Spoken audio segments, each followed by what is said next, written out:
Pulso Económico, primer programa de la temporada que, como siempre, pues comenzamos mirando de reojo a ver qué tal ha ido nuestro índice de referencia, el IBEX 35.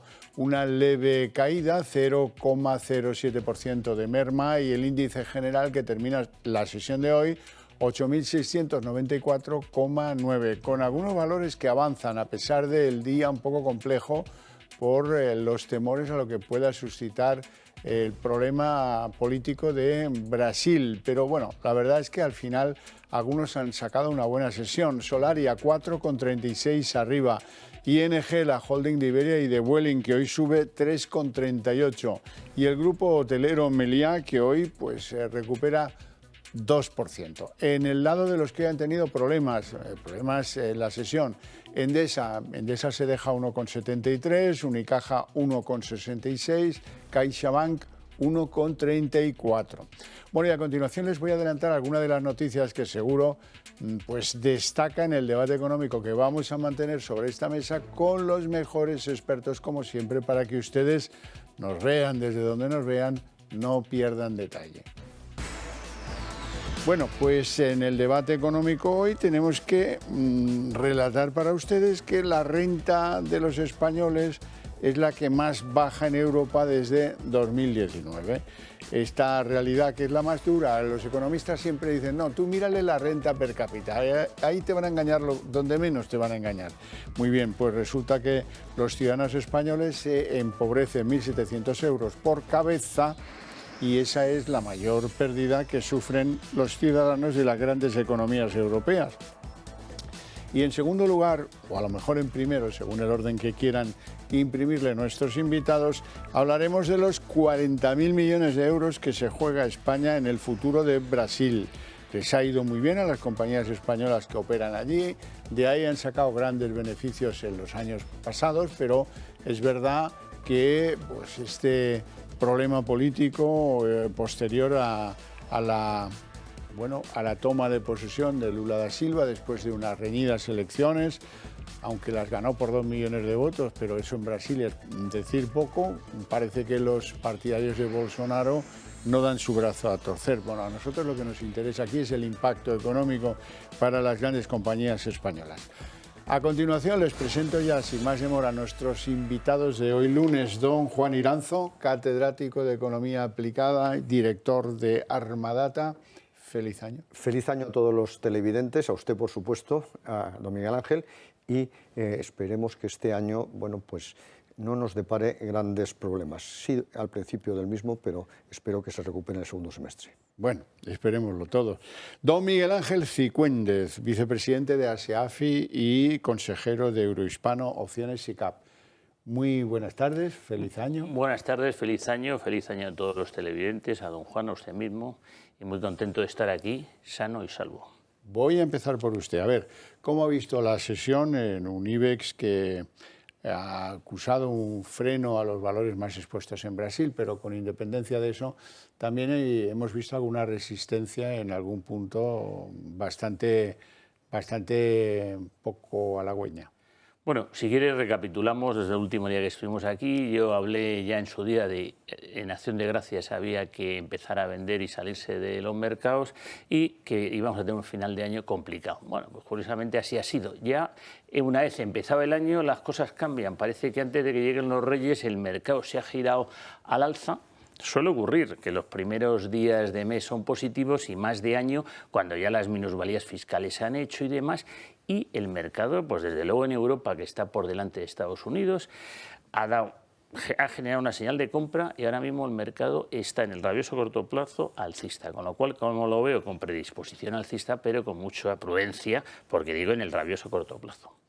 La sesión. Hombre, la sesión evidentemente ha estado marcada, y sobre todo en sus comienzos, por los sucesos inaceptables de Brasil, pero evidentemente para España tenía un impacto significativo porque hay empresas que obtienen una parte muy importante de sus beneficios de ese país, que no olvidemos es algo más de 1/3 del Producto Interior Bruto de la zona. De tal manera que la más afectada directamente, si bien que no lo ha sido en bolsa, es Santander. El 27% de los resultados de los beneficios del Banco Santander, unos 2.000 millones el año pasado, procedían de sus operaciones en Brasil, porque es un gran banco con 57.000 empleados, más de 2.000 oficinas abiertas, etc. Es el gran banco de Brasil y de Iberoamérica a través de Brasil. En segundo lugar, hay que tener en cuenta que Telefónica también tiene ahí una posición relevante, pero que tampoco se ha visto claramente perjudicada, ni siquiera Iberdrola, porque precisamente la energética que ha caído y que ha encabezado las caídas ha sido Endesa, no ha sido precisamente Iberdrola. Sí. Por eso yo creo que se ha ido corrigiendo ese miedo, esa incertidumbre a lo largo del día, porque parece que está resuelto desde el punto de vista institucional y de Estado de Derecho el asunto de Brasil. Ahora bien, es verdad lo que usted dice, corrige Endesa, no corrige Iberdrola, pero luego fíjese en los bancos, no corrige el Santander, corrige la Caixa, CaixaBank, vamos. Corrige Unicaja. Que yo creo que tiene bastante que ver con otra noticia que vamos a comentar luego. Lo dejamos para luego con incertidumbre. Eso es, muy bien. Bueno, profesor Cifuentes, dígame, 40.000 millones nos estamos jugando en estos... El IBEX se está jugando, nosotros no. En Brasil. Eso... Hombre, eso es relevante, jugoso. Bueno, Bolsonaro ha dicho que él respetaba la Constitución, que tal. Bueno, yo creo que al final no va a terminar pasando nada hipergrave que pueda condicionar nuestras inversiones allí en Brasil. Y hemos dicho, usted sabe que yo sigo mucho el Latibes. El Latibes desde primeros de año está en tendencia alcista. El año pasado, por estas fechas, lo recomendé aquí. Vamos a recomendar, sabe que no recomendamos. Decimos lo que hacemos nosotros. Entonces, sigo pensando lo mismo, que hay que estar y son oportunidades de compra si hay alguna corrección, con lo cual estoy alcista en el Latibes. Y creo que finalmente pues bueno, son oportunidades para entrar más largo, porque los emergentes yo creo que este año van a subir. Mi apuesta es más por emergentes, más por Europa que por Estados Unidos. Bueno, no sé si usted, profesor Iranzo, quiere añadir algo. No, que efectivamente yo sí que creo que otro factor que va a potenciar la subida es que los tipos de interés en general se van a estabilizar. Es verdad que ese recorrido de fin de año, ya lo había anticipado Miguel Ángel Cifuentes, es habitual. Luego, por otro lado, creo que no estuvo muy afortunada la presidenta del Banco Central Europeo con sus declaraciones después de subir medio punto los tipos de interés en el mes de diciembre, pero en general se están aquietando los mercados, de tal manera que ya se está produciendo un cambio en la tendencia, en algunos casos, de los tipos, sobre todo de la deuda, y esa es una buena noticia para la bolsa. Y además se está produciendo un hecho bastante significativo. Están saliendo intensivamente empresas a cotizar en bolsa. Por ejemplo, en los mercados europeos han salido 16 medianas y pequeñas en el mes de diciembre. Bueno, por zanjar lo de Brasil, sepan ustedes que el antiguo presidente Jair Bolsonaro está ingresado en Estados Unidos por una afección estomacal que ya le tuvo ingresado hace unos meses, un tiempo atrás, y que bueno, parece que tiene ahí alguna dolencia o algún problema. Cambiamos de asunto y nos vamos al asunto de España, porque esto se puede medir de muchas formas. Los españoles son menos ricos, parece que todo orienta a pensar que sí, pero los datos son los que son concluyentes y los datos dicen que la renta de los españoles es la renta que más desciende en Europa desde 2019. Los datos también dicen que los españolitos nos hemos empobrecido del orden de 1.700 euros por cabeza y que esa es la mayor de las pérdidas económicas que sufren los ciudadanos de las grandes economías europeas. Así es que se abre la brecha que nos distancia del resto de países europeos.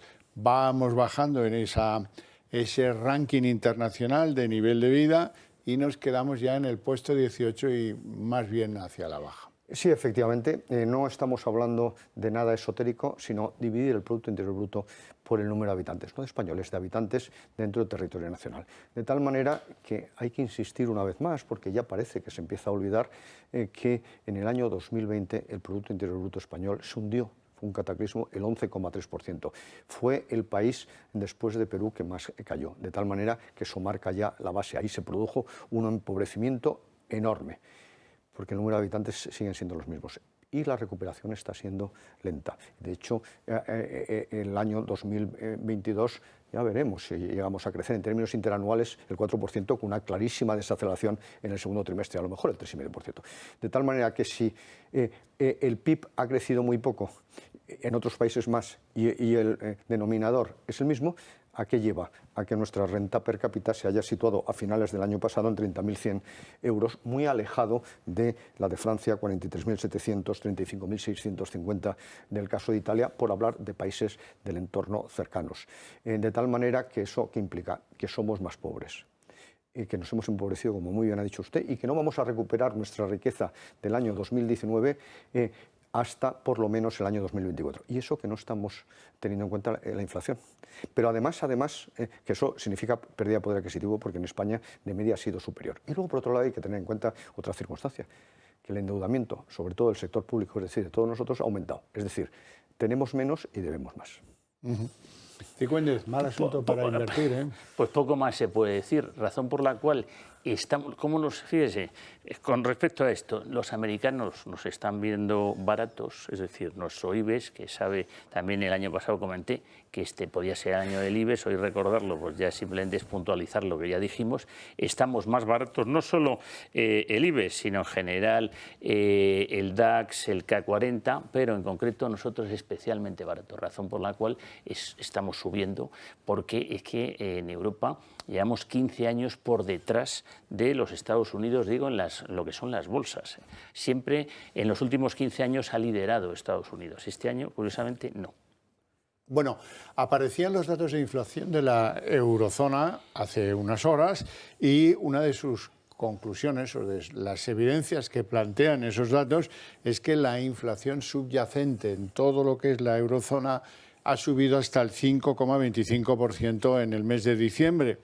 Y la pregunta que yo les hago es, ¿creen ustedes que con esa información el Banco Central Europeo tiene alguna opción distinta a acelerar en la senda de subir los tipos y reducir en lo posible el balance? Yo creo que no va a subir mucho más los tipos de interés, y en este sentido hay que tener en cuenta una circunstancia, que efectivamente la inflación subyacente, el núcleo duro de la inflación, ha crecido al 5,25% y en gran medida espoleado por esos costes energéticos y costes medioambientales en general que venimos poniendo de manifiesto desde hace tiempo. Pero el precio de la energía ha bajado significativamente y además se ha producido un efecto escalón, porque diciembre del 2021 fue muy elevado. ¿Eso qué ha implicado?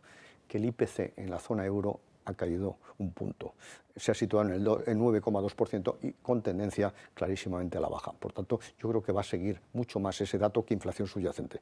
Que hay que recordar que es el IPC menos el precio de los productos más volátiles, alimentos frescos y energía fundamentalmente. Y luego, por otro lado, hay que poner de manifiesto que no se ha producido ese hecho tan exótico y preocupante que se ha registrado en España, que en España, por vez primera, yo creo que casi en la historia, si no en la historia, salvo en situaciones con inflaciones muy bajas, la inflación subyacente se ha situado en el 6,9% por encima del IPC. Y eso es muy preocupante porque ahí está el núcleo duro, lo que va a costar luchar contra la inflación. Pero el Banco Central Europeo yo pienso que va a seguir mirando el IPC, porque también hay que tener en cuenta que muy probablemente, y así lo decía el Fondo Monetario Internacional, la mitad de los países de la Unión Europea probablemente entremos en recesión.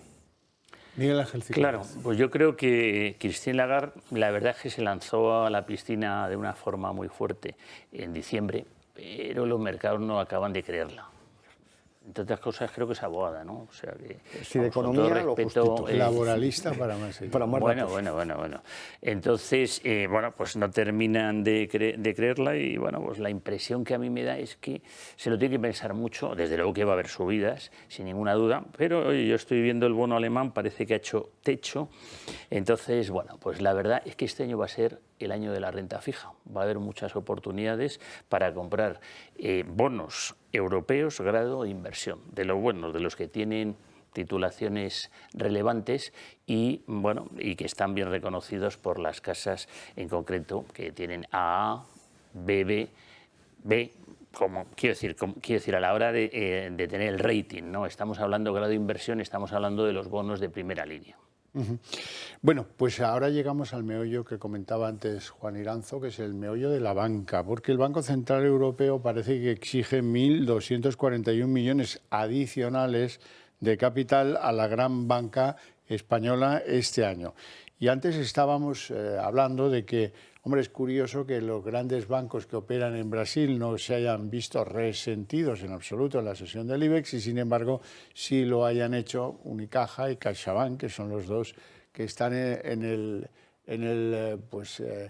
el reparto de las medallas a los perdedores hoy. Sí, efectivamente, pero hay que tener en cuenta que en la capitalización en general de la banca española es bastante satisfactoria, salvo, y no se asusten ustedes, en lo que es el CET1, es decir, la solvencia.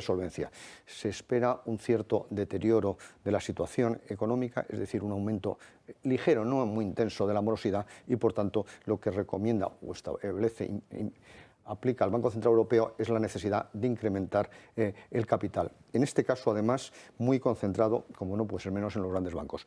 410 millones, según el Banco Central Europeo, requiere el BBVA. El Santander es el segundo banco que requiere unos 370 millones y la Caixa, a la que nos referíamos antes, 286, pero probablemente esto ha sido una sorpresa superior a los anteriores. De tal manera que no es una situación grave ni muchísimo menos, pero que tienen que aumentar su capital de máximo valor para aguantar un deterioro de sus activos. Hay que tener en cuenta que ese CET1 se calcula activos ponderados por el nivel de riesgo. Y aquí lo que se ha hecho es incrementar el nivel de riesgo de algunos activos. Yo diría que bueno, la corrección que ha tenido era esperable en el sentido de que es que los bancos han tenido un rally en los últimos 5 días brutal. O sea, entonces, bueno, porque corrijan un poquito. La Caixa, la subida ha sido realmente espectacular. Banco Sabadell, por supuesto, no está en la misma situación, porque la Caixa está en una zona pues, de máximos relativos y, bueno, pero el Banco Sabadell también ha tenido un gran recorrido, con lo cual yo creo que es una corrección normal y es un sector en el que hay que estar en el bancario, porque yo creo que todavía puede seguir teniendo cierto recorrido al alza. Pues aprovecho para preguntarle por Repsol y me llama mucho la atención que Repsol haya corregido aproximadamente un 2,5% a pesar de tener el respaldo casi unánime de las casas o de las firmas de análisis que consideran pues, que Repsol ha hecho muy bien los deberes, ha diversificado, se ha adaptado mejor que otros a las nuevas circunstancias. ¿Cómo ve Repsol? Pues mire, eso es exactamente cierto, pero ha hecho lo que llamamos un doble máximo el día previo, vamos, el 6 de enero, y entonces la verdad es que, bueno, pues es una corrección sana. Simplemente es una corrección sana, aunque curiosamente hoy el petróleo ha subido, pero es que la correlación de Repsol y el petróleo a veces no hay quien la entienda, en el sentido de que no va correlacionado con el petróleo. Entonces, hoy el petróleo estaba subiendo por la apertura china. Luego hablamos del petróleo, si me lo permite. Iranzo. Bueno, pues yo creo que efectivamente es un sector que está, y en este caso una empresa muy diversificado. Yo creo que ya lo han hecho todas las empresas energéticas. No depende tan solo de los hidrocarburos, sino también de energías renovables, etcétera. Y se ha producido un ajuste técnico y también la realización de beneficios, bastante lógico, cuando un valor se incrementa su precio significativamente. Ahora sí, ahora vamos a hablar del petróleo. ¿Qué ha pasado en el mercado petrolero internacional? Pues que ha subido a un 3% aproximadamente. ¿Y por qué?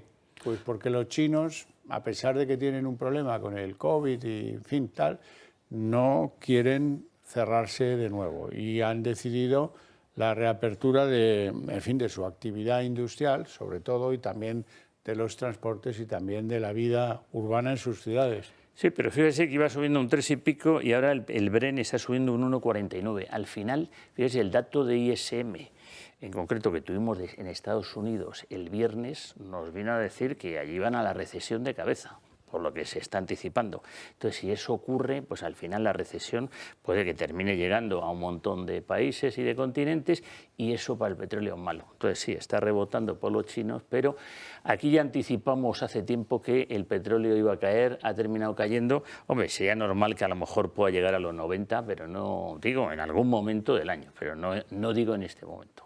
Efectivamente, se está mostrando muy volátil, porque además detrás del petróleo hay muchísimas operaciones financieras detrás del petróleo físico, pero con tendencia a la baja. Hay volatilidades, pero con tendencia a la baja. Hay que tener en cuenta que al final estamos hablando hoy de un precio del Brent entre 79 y $80 el barril, frente a más de 100 que tuvimos hace bastante poco. Por tanto, yo sí que creo que el precio del petróleo va a seguir reduciéndose en función de la contracción de la economía y por tanto de la demanda de petróleo, y el gas también sigue bajando significativamente sus precios. Por tanto, los hidrocarburos van a seguir abaratándose y eso sí que es una buena noticia para la inflación. Bueno, ¿y la necesitamos de qué manera? La necesitamos. Bueno, antes de hoy me gustaría que terminásemos hablando de desempleo, por lo menos comparando datos de la eurozona con España. Pero antes que eso, don Miguel Ángel Cicuéndez, te quiero preguntar a propósito de IAG, porque me ha sorprendido verla en el segundo lugar del podio, en aumentos en el día de hoy, 3,38 arriba. Vamos viendo noticias según las cuales ellos tienen otro plan por si no les sale la compra de Air Europa, no nos cuentan cuál es ese plan, pero bueno, IAG puede ser una alternativa para algunos. Vamos, yo sin duda, nosotros la tenemos en cartera, nos gusta, yo en su día he hablado bien de ella y hemos seguido comprar y además no nos hemos ido. Ha sido una oportunidad la corrección que tuvo y cómo cerró el año y yo creo que la perspectiva que tiene son alcistas. Todo esto que estamos viendo de China pues va a reactivar el turismo y demás y le tocará tangencialmente, pero vamos, a mí me gusta. Y en concreto, también en el mismo sector, Meliá ha hecho un doble suelo y ha generado señal de compra en el rabioso corto plazo. Que es la tercera en el podio de los que suben hoy. Pues nada, ahí estamos. Sí, efectivamente, el sector turístico en España nos tiene que salvar una vez más el año 2023. Yo creo que la economía española va a seguir desacelerándose y, por tanto, en crecimiento negativo en el primer trimestre y muy probablemente lo ha hecho en el último del año 2022 y, por tanto, el día 30 de marzo técnicamente estaríamos en recesión, pero yo creo que nos va a empezar a sacar de esa situación la campaña turística de Semana Santa y sobre todo de verano. Y además a los turistas habituales, que los nuestros fundamentalmente vienen de Alemania, del Reino Unido, etcétera, hay que añadir que los chinos después de 3 años empiezan a viajar. Tienen ahí un efecto embalse importante y vienen a España para precisamente visitar Europa en general, realizar compras, es otro tipo de turismo, pero que en cierta medida se va a revitalizar. Y aunque la economía china parece ser que este año puede estar bastante estancada, hay mucha gente que tiene ganas ya de viajar. Y de hecho, los primeros datos que tenemos de vuelos procedentes de China o con intercambios, que es lo que afectaría con tránsito a esta compañía, se están incrementando y van prácticamente llenos, de tal manera que yo sí que creo que va a ser un buen año y así lo ha anticipado la mayor parte de las líneas aéreas para el sector del transporte aéreo. Muy bien, pues abordemos el último de nuestros asuntos por el día de hoy. El desempleo en la eurozona, 6,5% y estable. Esto es un éxito para muchos países que están en unos niveles de empleo desconocidos. Austria, Alemania, en fin. España vive otro problema. Nosotros tenemos prácticamente el doble de ese 6,5%. Sí, desgraciadamente tenemos un récord no solo europeo, sino prácticamente mundial. Teniendo en cuenta las cifras estrictamente oficiales, y ahora la matizaré, ese 12,5% de paro significa que somos el país con más paro de toda la Unión Europea, toda, nos sigue a punto y medio Grecia, por debajo, y de la mayor parte de los países importantes. Solo estamos superados en el mundo por el paro de Sudáfrica, que es muy superior, y ligeramente superior el de Brasil, precisamente. De tal manera que ese es un gravísimo problema. Pero es que a esos datos oficiales probablemente hay que unirle, según algunos institutos de análisis, incluido el nuestro, unos 500.000 personas que en este momento tienen un contrato de fijo discontinuo, no están trabajando, están cobrando el paro, pero no computan estadísticamente como parados. Si añadimos esos 500.000, pues la tasa de paro aumenta significativamente. Y además, como se ha demostrado, y aquí hemos dicho repetidamente, lo que pasa es que nuestra vicepresidenta, la señora Díaz, nos hace caso, que las rigideces en el mercado de trabajo lo que hace es reducir las posibilidades de incrementar el empleo. Y eso es lo que está ocurriendo. Yo creo que además el año 2023 no va a ser bueno para el empleo en España, según todos los analistas. Y luego hay otra manera de enfocar este asunto. ¿Qué está pasando con los autónomos? Pues que los autónomos van perdiendo 20.000, 30.000 cada mes sí, y al final pues eso era fundamental para la economía española, ¿eh? No se engañen. Los autónomos cada vez más importancia. Cuidados, les han dado pocos y muchos pues han caído por el camino y ya no están. Y una pregunta que le haría a don Juanis, que yo no lo sé, por eso se lo pregunto, es los fijos discontinuos en el resto de Europa, ¿cómo los contabilizan? Es que ese contrato exótico yo no estoy tan seguro que exista. Es un invento de la señora Díaz. Es como ya no hay enfermos, hay sanos discontinuos. Pues, Sí, y sí, los Reyes Magos son ya no están en el paro, sino que son parados discontinuos, como circuló la Noche de Reyes. Sí, sí, circuló bastante, ya me acuerdo. La cuestión, algunos hablaban de fieles discontinuos, otros de sanos discontinuos. Bueno, dejémoslo ahí. La cosa es que no solo hay trampa con los fijos discontinuos, que es absolutamente de coña marinera que te digan que eso, ahora las contrataciones son mejores. Es que también omiten a los que están haciendo un curso de formación y omiten a los que no pueden trabajar 8 horas y ellos van echando balones fuera como si estuvieran en una competición de trapacerías. No tenemos tiempo para más. Dejamos aquí la cuestión en el día de hoy. Les agradezco mucho su interés por el pulso económico. Les invito por ello a ver a continuación la redacción abierta de la tarde.